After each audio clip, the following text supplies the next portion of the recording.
ల్యాప్టాప్ల పరిశ్రమని ఆంధ్రప్రదేశ్లో ప్రోత్సహించగలిగితే బాబు గారు లోకేష్ గారు ప్లాన్ చేస్తే బాగానే ఉంటుంది. ఎందుకంటే మన దగ్గర ఆల్రెడీ ఇప్పుడు ఇవి వచ్చేసినాయి కదా, కొన్ని కంప్యూటర్ల తయారీల కంపెనీలు ఇట్లాంటిది.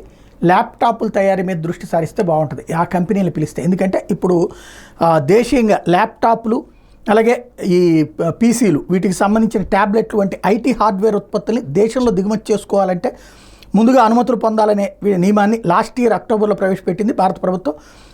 ఇది సరఫరాకి ఇబ్బంది లేకుండా ప్లాన్ చేసింది. దేశంలో దిగుమతి అవుతున్న ఉత్పత్తులను పర్యవేక్షిస్తున్న ఉద్దేశం. ఇప్పటిదాకా దిగుమతులు ఇచ్చినటువంటి అనుమతులు ఈ నెలాఖరుతో ముగిపోతున్నాయి.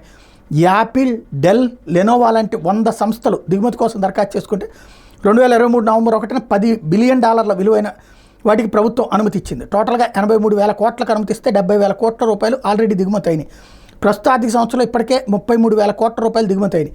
వ్యక్తిగత కంప్యూటర్ల దిగుమతులు 61,000 కోట్లు, 44,000 కోట్ల రూపాయల దాకా ఉన్నటువంటి పరిస్థితి. ఇప్పుడు 2022-23లో దిగుమతులు చైనా నుండి 42,400 కోట్లు, సింగపూర్ నుండి 11,600 కోట్లు, హాంకాంగ్ నుండి 6,700 కోట్ల రూపాయల విలువైనటువంటి ల్యాప్టాప్లు చేసుకున్నాం. ఇప్పుడు మనం ప్రోత్సహించాలి ఆల్టర్నేటివ్గా అనుకున్నటువంటి సందర్భంలో దీని మీద దృష్టి సారిస్తే బాగుంటుంది.